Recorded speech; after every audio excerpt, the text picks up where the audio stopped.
여러분, 이처럼 어려운 시기에도 하나님을 예배하시기 위해서 이렇게 모여주심에 또한 감사를 드립니다.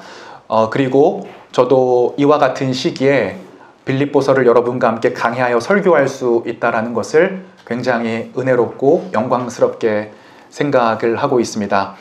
빌립보서라는 것은 쉽게 이야기하자면 빌립보 교회에 보내는 편지인데, 이 빌립보 교회에 보내는 편지는 굉장히 짧은 서신임에도 불구하고 그 중에 동사나 명사로 기쁨이란 표현들, 기뻐하다 혹은 기쁨이라는 표현이 16번이나 기록될 정도로 바울은 이 서신 안에서 자신의 진정한 영성을 보여줌으로써 기쁨의 서신이다라고 이렇게 불리기도 합니다.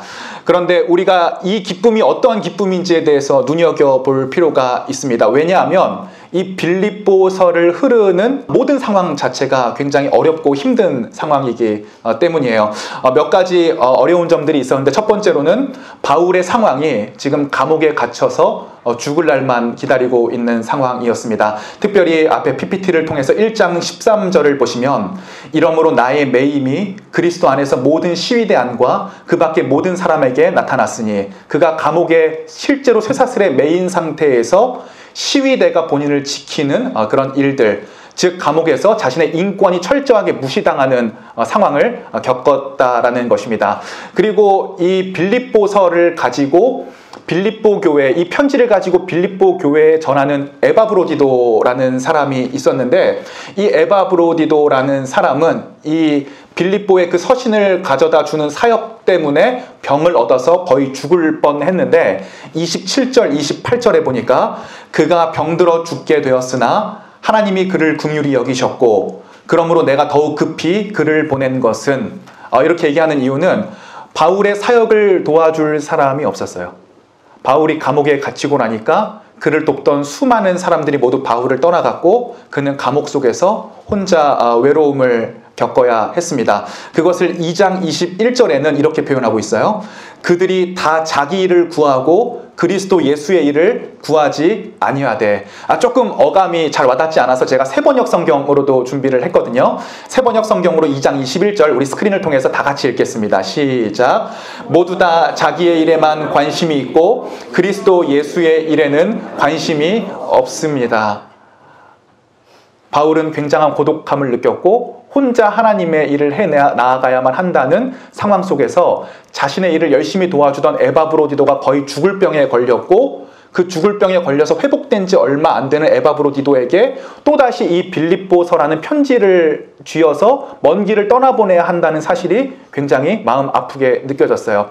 그럼 이 빌립보에 보내는 편지를 받는 빌립보 교회의 교인들의 상황은 어떠했는가? 4장 2절에 보면 이런 이야기가 나옵니다. 내가 유오디아를 권하고 순두개를 권하노니 주 안에서 같은 마음을 품으라. 이 빌립보 교회가 처음 시작된 곳이 여러분 루디아라고 하는 여비단 장수의 집에서 시작이 됐어요. 그래서 이 빌립보 교회는 대대로 여성들의 힘과 파워가 굉장히 강력했는데, 특별히 빌립보에서 가장 강력한 리더십을 가지고 있던 사람들 중에 두 사람인 유오디아와 순두개라고 하는 사람이 분열을 일으켰고 의견 차이로 파당이 지어지기 시작하는 문제점들이 있었습니다. 여러분, 별거 아닌 문제처럼 느끼실 수 있지만 이것은 하나님의 교회에서 굉장히 치명적인 문제라는 사실을 기억해 주셨으면 좋겠어요. 왜냐하면 예수 그리스도께서 이 땅 가운데 오셔서 우리를 위하여 죽으시고 다시 부활하신 이유는 하나님과 우리와의 사이를 자신의 육체를 허물음으로 말미암아 화목케 하고 하나로 만들기 위한 것이고, 이것을 바탕으로 우리 이방인과 유대인들, 여기 모인 각자가 다 다른 사람들이 예수 그리스도의 이름 안에 하나가 되는 온전케함을 이루게 하기 위함인데, 이 각 여성 리더 2명을 통해서 이 의견의 대립이 일어난다는 것은 이 두 리더를 따라서 결국 파가 갈리게 된다는 것이고 정치적인 분열로 이어진다는 굉장히 암울한 상황을 이야기를 하고 있습니다. 그러니까 교회에서 이 복음의 문제가 아닌 정치적인 문제 때문에 이 파가 갈린다고 하는 것은 실제로 예수 그리스도께서 우리를 위하여 죽으신 그의 몸과 육체를 모욕하는, 십자가의 복음을 부정하는 결과를 일으킬 수 있는 가장 치명적인 문제들이 일어났다는 사실을 우리가 잊어서는 안 되겠습니다. 그리고 오늘 본문에 보면은 바울에게도 또 다른 문제가 있었어요. 오늘 성경책을 보시고 12절, 13절, 14절 함께 읽도록 하겠습니다. 시작. 형제들아, 내가 당한 일이 도리어 복음 전파의 진전이 된 줄을 너희가 알기를 원하노라. 이러므로 나의 매임이 그리스도 안에서 모든 시위대 안과 그 밖의 모든 사람에게 나타났으니 형제 중 다수가 나의 매임으로 말미암아 주 안에서 신뢰함으로 겁없이 하나님의 말씀을 더욱 담대히 전하게 되었느니라. 여러분, 바울은 기독교 역사상 가장 위대한 인물 중에 한 사람인데, 이 위대한 인물, 이 위대한 리더가 이 조직에 버티고 있으면 생겨나는 문제점들이 뭐냐면요, 이 리더가 너무 위대하기 때문에 밑에 있는 그 조직원들이 성장을 할 수가 없어요. 본인들도 무의식적으로 그렇게 생각을 해요. 우리가 안 해도 저 위대한 리더가 있으니까 저 사람이 다 알아서 하겠지라는 생각을 무의식적으로 가질 수밖에 없거든요. 그런데 이 바울이 지금 감옥에 갇혀서 죽을지 살지 알지 못하는 상황이 되니까 놀라운 일들이 일어나기 시작했는데, 그 바울 밑에 있던 2인자들, 3인자들, 4인자들, 수많은 제자들이 이제 바울이 없으니 우리가 해야 된다라는 책임감을 가지고 복음을 전하는 일들이 일어났어요. 그런데 이 복음을 전하는 일에도 문제가 있었는데, 15절 말씀 제가 읽어드리겠습니다. 어떤 이들은 투기와 분쟁으로, 어떤 이들은 착한 뜻으로 그리스도를 전파하니. 자, 복음을 전파하는 일에도, 여러분 보세요, 복음을 전파하는 일에도 사람들의 생각이 달랐어요. 계속적으로 비교하고 대조하는 부분을 보셔야 되는데, 어떤 이들은 투기와 분쟁으로, 이 바울을 반대하는 사람들의 입장에서는 이렇게 생각한 거죠. 바울, 네가 없어도 하나님의 복음은 전파되고 우리는 잘할 수 있어 라고 하는 바울을 반대하고 미워하는 심정으로 복음을 전하기 시작했고, 반대쪽의 사람들은 착한 뜻으로 바울을 지지하는 긍정적인 입장에서 복음을 전하기를 시작을 했어요. 자, 이 두 개가 16절, 17절에서도 그대로 이어집니다.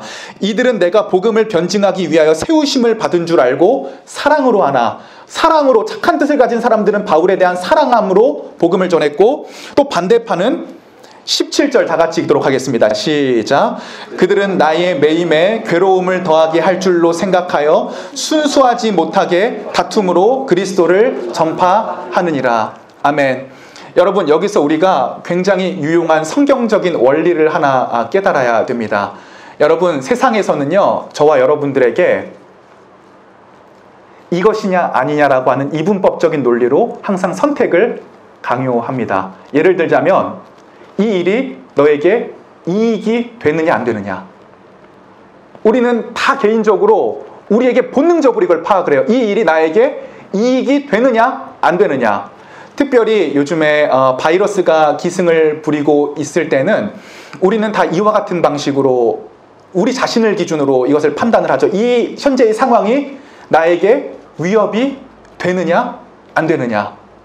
그런데 여러분, 성경에서 이야기하는 것은 이 이분법적인 논리에서 벗어난 제3의 논리를 이야기를 합니다. 여러분, 마태복음에 보면 예수님께서 바리새인들의 시험을 받는 장면들이 나오는데, 예수님 때에는 이 이스라엘이 로마의 식민지 생활을 하고 있었기 때문에 여러분들 잘 이해가 되실 거예요. 우리나라도 30년간 일제의 식민지 생활을 겪었잖아요. 그래서 예수님을 이 이분법적인 논리로 시험하기 위해서 데리고 옵니다. 가이사, 즉 로마의 황제, 우리나라로 치면 일제의 천황이죠. 일제의 천황, 로마의 황제에게 세금을 바치는 것이 옳습니까? 옳지 않습니까?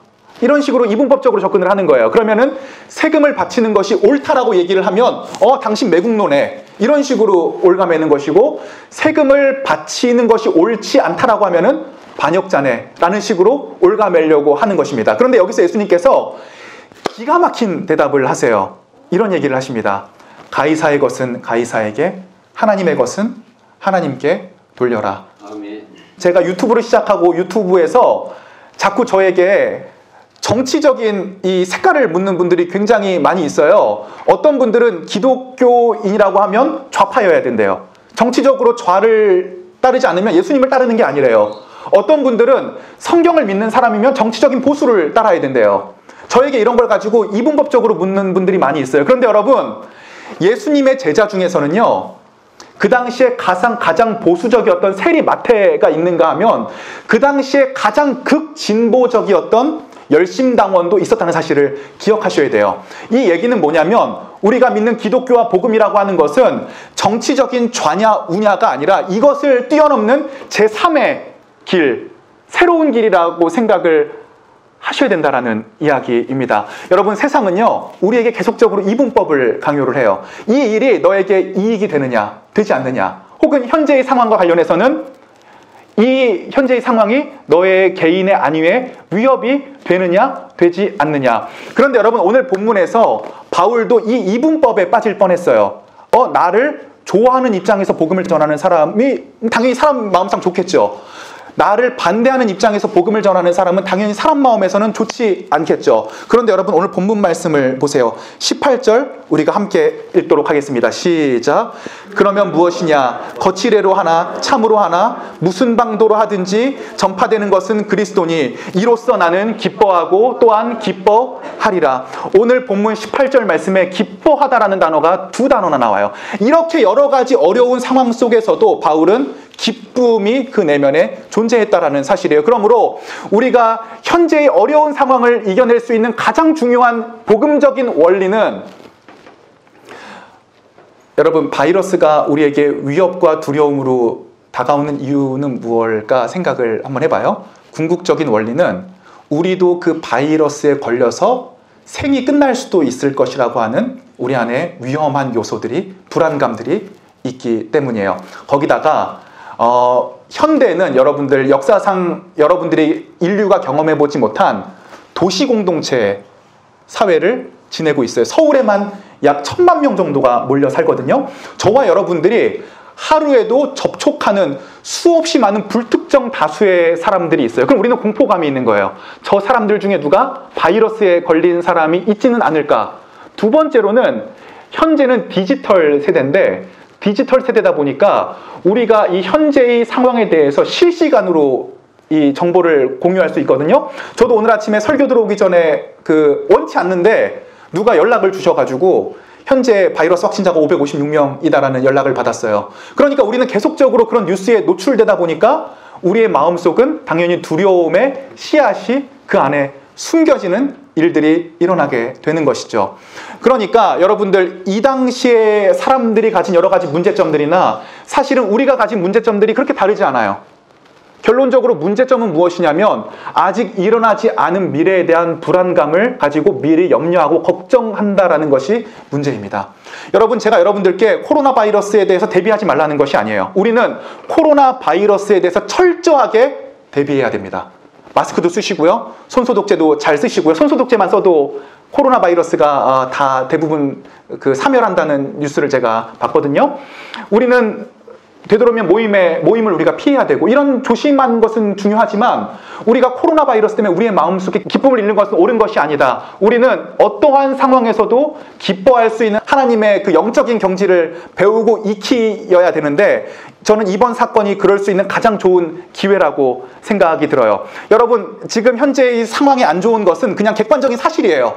그런데 이 객관적인 사실을 우리가 공포감으로 받아들이느냐, 우리가 은혜로 받아들이느냐 하는 것은 전혀 다른 문제에 있다는 것이죠. 그렇다면 바울은 어떠한 이유 때문에 현재 이런 굉장히 암울한 상황 속에서도 이러한 기쁨의 마음을 가질 수 있는가 우리가 볼 필요가 있습니다. 20절에 보면요, 나의 간절한 기대라는 표현이 있는데, 제가 이 기대라는 표현을 이 바울의 헬라어 원어적인 표현으로 보니까 아포카라도키아라는 단어거든요. 그런데 이 아포카라도키아는 두 단어의 합성어예요. 아포라는 단어는 머리라는 뜻이고, 카라도키아는 데케스타이라는 단어가 변형된 건데, 이 데케스타이라는 단어는 내밀다라는 뜻이에요. 그래서 이 머리를 내밀다라는 합성어가 어떤 단어가 됐다고요? 지금 기대하다라는 단어가 됐거든요. 자, 보세요. 우리가 여러 가지 어려운 상황들이 지금 놓여 있는데, 이 어려운 상황을 너무 멀리서 객관적으로 보려고 하다 보면요, 당연히 이 모든 상황들이 다 객관적으로 뚜렷이 보이니까 불안한 마음이 앞서겠어요? 긍정적인 마음이 앞서겠어요? 당연히 불안한 마음이 앞선다는 거예요. 그런데 19절에 보면요, 바울은 확신하는 지점이 있어요. 19절에 보면 이것이 너희의 간구와 예수 그리스도의 성령의 도우심으로 나를 구원에 이르게 할 줄 아는 고로, 구원에 이르게 하는 예수 그리스도의 도를 아는 이 바울은 자신의 지식으로 철저하게 자신의 마음을 통제했어요. 여러분, 부정적인 주변의 상황도 매우 중요해요. 그런데 이 부정적인 주변의 상황을 모두 고려하다가는 우리의 목표 지점으로 갈 수 있는 힘을 잃게 돼요. 그래서 바울은 머리를 내밀고 보게 되는 결론을 취하게 됐어요. 카라도키아, 머리를 내미니까 주변 상황보다는 뭐가 더 뚜렷하게 보이냐면 내가 가야 할 목적지가 어디인지가 더욱더 뚜렷이 보이기 시작했어요. 이것이 바로 아포카라도키아. 그 목적지는 어디예요? 예수 그리스도와 함께 구원에 이르는 길을 더욱더 뚜렷이 보기 시작을 했어요.